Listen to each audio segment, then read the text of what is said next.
Hello, everyone.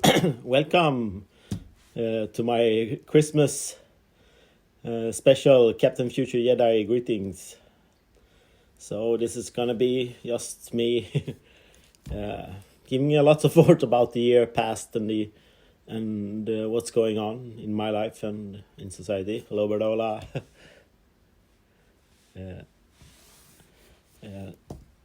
So, Merry Christmas. It's not yet Christmas yet, but some people starting saying Merry Christmas before actual Christmas. What's your feeling about that? I'm not sure, but okay, Merry Christmas or Merry Day before Christmas Eve. Like we celebrate Christmas Eve here in Sweden, so tomorrow is Christmas for us. And yesterday was a movie day for me. I saw The Rise of Skywalker, the last Star Wars movie, or the new.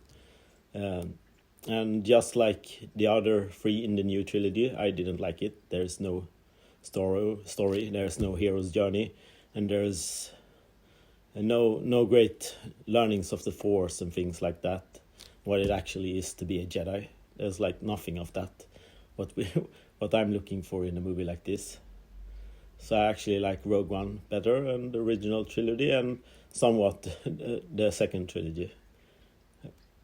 And May the Force be with you is the saying there. And the Force, of course, is the power they have in their galaxy. It's a made-up fictional galaxy. And someone asked me yesterday on Facebook, what is the Jedi? Of course, not everyone has seen Star Wars yet on planet Earth or know what the Jedi or the Force is, but thanks to internet and Wikipedia, we can now check things out like that. A couple of years ago, you couldn't Google anything, but now most of the stuff we want to find out is actually on Wikipedia if you want to get a grip on something. So always go to Wikipedia first and see what people say there, because all information and on Wikipedia is already vetted thoroughly, most of it at least. Or if it isn't, you can contribute and vetting it yourself. But what is a Jedi to me? The Jedi is a person who dedicates their life to a greater cause, seeking wisdom, or being a guardian, or a justice seeker, or a warrior of any kind. And that's what I've been doing with my life the last 9 years now. I quit my job in 2011 and starting dedicating my life to what it is to live in a new network society, the connection economy, this new paradigm shift we're living in thanks to internet, social media, innovation, and everything picking up. Hello everyone, hello Anders, hello Robert, hello Joachim, hello Anna, hello Tina. Great seeing so many of you. So I invite you to do your Christmas special today, tomorrow, on Christmas Day, on second day Christmas, somewhere, and talk about what's important to you. This has been a tumultuous 9 years, and especially the last 3 years, where I really decided to go all in on becoming Captain Future, and that's my kind of being a Jedi. And what is it to be a person who spends most of my days reading, thinking, talking to people about the future. That's what I do mostly, and it's a fun life. I couldn't say. That's why I choose it. It's something for me. It's also a strange way of living when you go all in on something like this. Not many people understand who I am and what I do yet, and it's been a struggle and an exploration journey for understanding myself as well during these years. But my superpower as captain or Jedi is curiosity, so that's what I've been going all in, being curious about things, and that's something I've been exploring. How curious can you get on how many things, and still keep it together? But it also, being curious a lot of things also enables you to connect the dots on a lot of thoughts, people, and what's going on in the world. And that's what I realized. This is a full-time more than a full-time job, connecting the dots in a global, connected, complex world, what some call the VUCA world. You can check up VUCA on Wikipedia, VUCA, if you want to read more about that.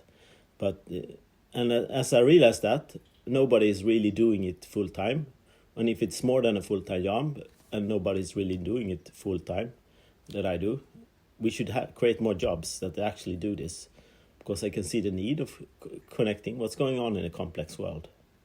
How do we make sense of 7 billion people doing 7 billion things on a daily basis on our planet? Who keeps track of everything?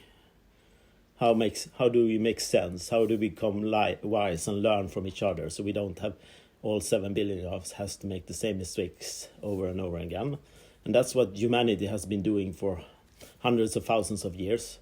No one today being born has to go out and invent fire, invent a needle so we can sew our own clothes, and invent spears so we can go hunting and stuff like that. Many things has already been discovered and invented for us by trial and error, by failing or experiment, whatever you want to call it, innovation. So many things are already figured out and invented for us when we get born today. So going into the future, we have to collect all the things going on in the world today. What have we invented for the last 100, 50, 20, 10, 2, 1 years, and what's invented right now, and where do we want to head next, and how do we keep track on all of that? And that's what I'm thinking. Navigating from the edges. Yes, Batola. John Hagel talks a lot about this, like Batola says. What's going on in the complex world? Who keeps track of who does what, and who helps everyone doing it? So those are the two questions I came up with when I went to Pakistan. And I wasn't only on Pakistan when I was in Pakistan. I was also digitally present on Facebook on a global scale. At the same time, I participated in video calls from people with the US and Europe while I was in Pakistan. But during this learning journey, a month in Pakistan, I came up with these two questions. So I think it was someone who asked me those two questions in Swedish, and then I translated them to English. So who keeps track on who does what, and who helps everyone doing it? So that's how do we coordinate a global society with 7 billion people? The leaders at the top certainly don't keep track on what's everyone doing, and they certainly don't help everyone doing it. And we don't live in a top-down society where the king or the high priest or the pope or another type of hierarchical old school leader tells everyone what to do and how to live their lives.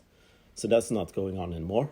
So what is going on then? We actually don't know, because nobody knows everything. But we have to have a lot more people that spend their life sense-making, wisdom-seeking, investigating, navigating, weaving, connecting the dots and the people and the ideas to actually understand what's going on and help people coordinate the things that we want more of, and help people do less of the things we want less of. So that's what we can call a value creation. So humans started many thousand years ago. We started become specialized in skills that we couldn't survive on doing our own, but together as a society or a tribe, we can help each other and coordinate our skills. So someone gets good at hunting, someone gets good at cooking, someone gets good at collecting nuts, someone gets good at sewing clothes. And when we specialize at this, we become better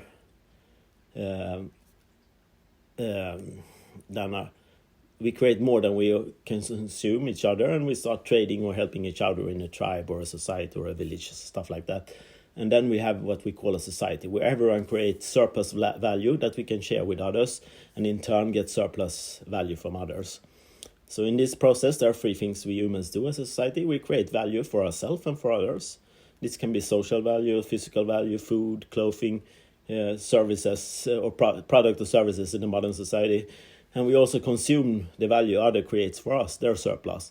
And we also destroy value. It can be It's all kind of toxic, violent, become physical violent, or psychic violence, or can be violence to nature when we destroy something or burn something down or pollute something that is irreversible for the near foreseen future. So that's the three activities we do together as a society. We create value for ourselves and others, we consume the value others create for us, and we destroy typical kinds of values. And we only keep the destroying part to the minimum. We also want to expand and innovate the value creation and the value consumption we do together. And we want to coordinate this better. The traditional way we coordinate it now is in a market economy that now have been hijacked what we call a capitalist neoliberal economy. The market economy is fine. It gives everyone what they want in a small scale.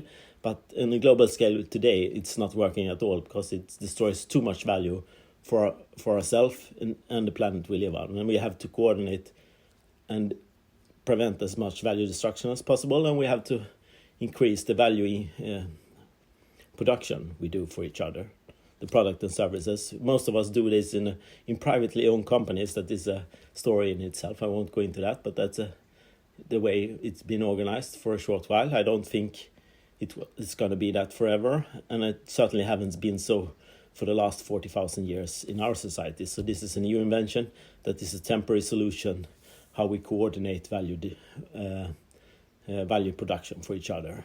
But I think there's better ways now that we actually have a way to communicate with each and every one of us on a global scale. Now we can come up with a better way to coordinate things, thanks to internet and all the product and services we can use throughout the internet, the global communication tool. So these are some of the things and thoughts I've been thinking of lately. And of course it's Christmas time, and that means many people get together with family and friends and extended family.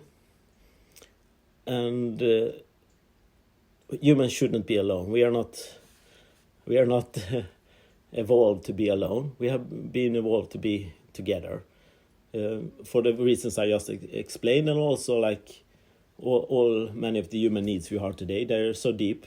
Being alone is not good for a human. I'm alone tonight, but I'm going to spend my Christmas with many friends, and Christmas time, of course, for us is a lot of playing games together. We play board games, a lot of my friends. That's what we've been doing since we were small kids. So that's a Christmas tradition for me and my friends. You have a special Christmas tradition. Of course, there's Christmas food and everything else, but the thing I look forward to the most is getting together with some of my best friends and playing board games together. So what's your Christmas? What are you looking forward to this Christmas? Share it in the comment here, or make your own Facebook Live. Talk about what's important to you and what do you feel and think. And there's so much more I want to talk about. So after Christmas, maybe around the day before, the day after New Year or something, I will start summing up a lot more of this. Summing up the last year and the last decade, and also looking forward to a new decade where we start thinking about more important questions together.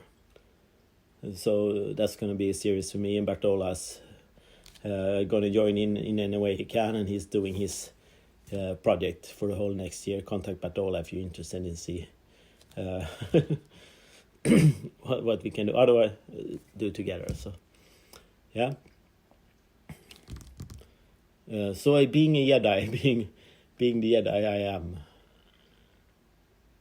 I have chosen a silly and difficult path for me, going all in with my clothes and my identity as Captain Future and my hair and everything. But that's part of me, and I can. It's a question Scott Dinsmore used to ask me before he passed away. That says, "What is the work you can't not do?"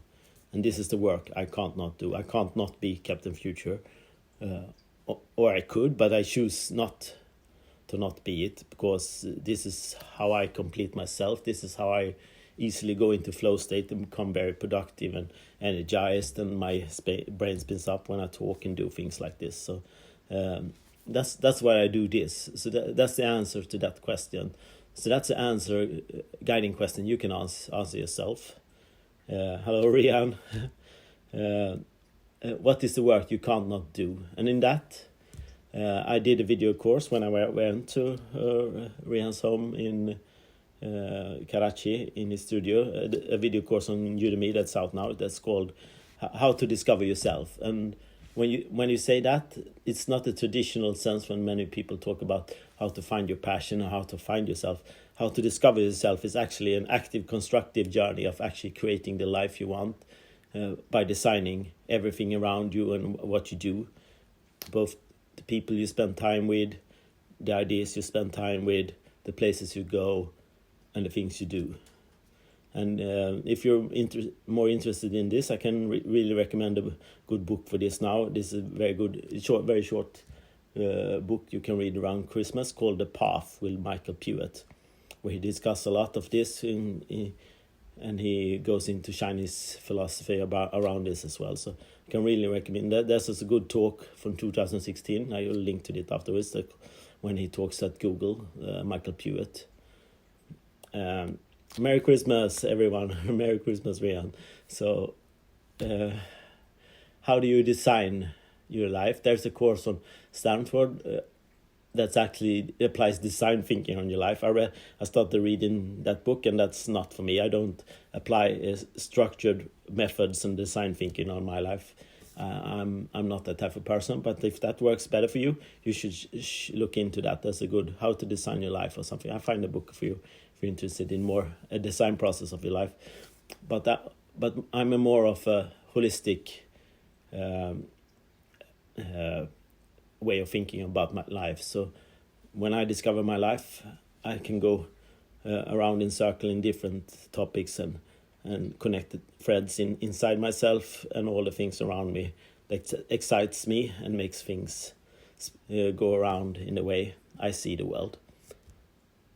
And I, of course, will discuss a lot more of that. That's a coming course and a workshop I will do for a lot of people. I've been dabbling with the Ikigai model for 8 years now, and I created my own Ikigai 4.0 model.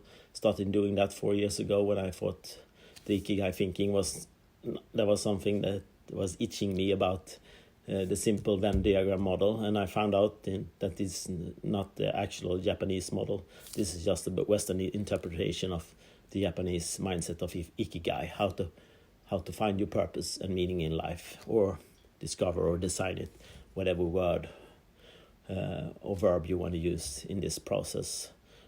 Fyodor and Manuel and me call it ontological design. Everything we do in the world designs the world, and everything we design in the world in turn designs us back. So everything is connected, and that's how I see the world. That's what I was talking about before, the network society and the connection economy.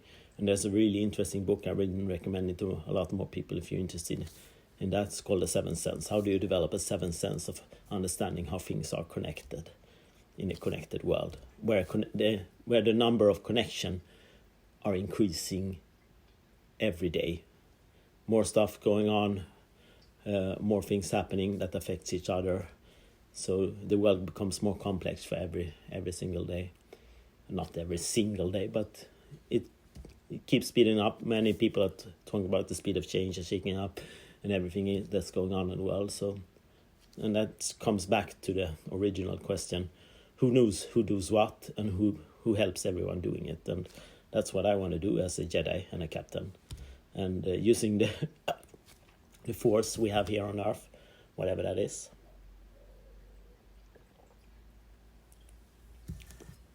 We actually don't know what it really is, but it's intuition. It's a sense you develop doing. Everyone who spends deep time in a field, becoming an expert or a master of something, develops a kind of intuition for what's going on inside that skill or field or niche, whatever that is.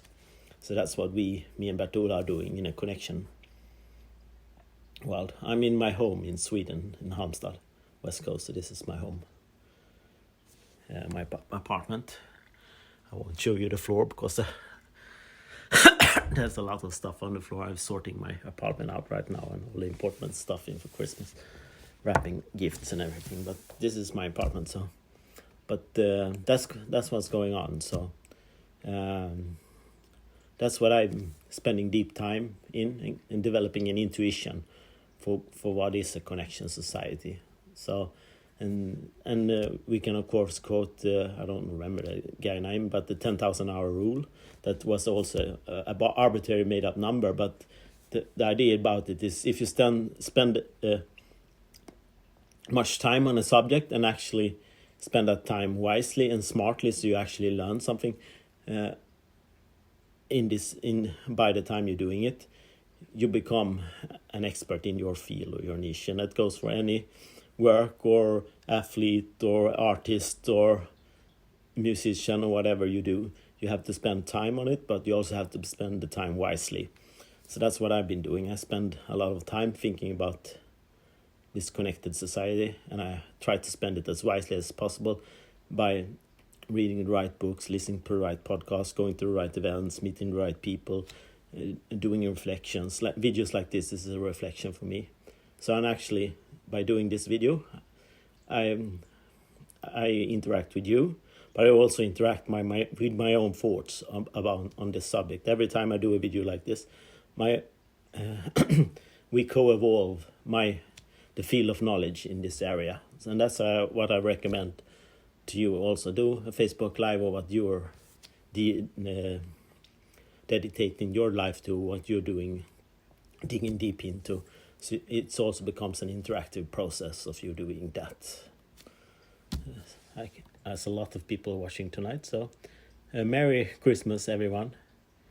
I will mention all the books I talked about in the comments. 7 Sense, The Path. I can also recommend The Age of Discovery book, Key Person of Influence, and some other books. So I'll list some of Stealing Fire, of course. Also, I will list to a book list for the books that have helped me along. This is the books, several of them have listened to many times. So this is my favorite books on the subject of a connected world, a new economy we're living in right now. Seth Godin called this connection economy. Seth Godin has, of course, been a great inspiration as well in this subject. So yes, so I think I'm going to leave you with my thoughts on this. Unless you want to ask me some questions, you can type here anymore, you see. Yes. And my lightsaber. I actually did a photo shoot yesterday. You can see that on my Facebook flow with my lightsaber. And the battery it's a rechargeable battery, so it's not working now. So we did some shoots, and 5 seconds after those shoots, the battery went out. So I was really lucky. I don't know. I'm going to see if I can this work. But this is a really cool handmade lightsaber from Saberforge, I think they're called, in the US. So it's glows and it's real handmade metal and everything. So this is really cool. If you're interested, if you geek stuff like Star Wars and Jedis and things like me, stuff like that. But check out my picture from yesterday. You will see it glowing. It's very cool. It's well balanced and it's hard plastic here, so you can actually fence with it. I think I haven't dared doing it yet. So, but this is my force stick, or my geek. One part of my geekiness, apart from board games, I'm also Star Trek fan, science fiction fan, and stuff like that. And I'm actually gonna watch the last episode of season 2 of Impulse tonight after this, and watch the new season 4 of Expansion. I'm gonna watch tonight one episode as well before going to bed, I think, and maybe doing some more writing and navigating around this subject. And if you're interested more about what it is me and Bertola does, we call ourselves system entrepreneurs. I had a great 1 hour talk with Bertola 2 weeks ago about that, so check out that as well. I'll link to that if you want to understand more what it is I'm talking about. How do you become a system entrepreneur in this complex system that the world is today? So that's it, I think. Bye everyone. And this is I've been drinking julmust. This is Swedish beverage we drink every Christmas. It's full of sugar. It's probably not good for you, but it's very delicious. So we drink it every Christmas. So julmust is called to here. It's non-alcoholic. So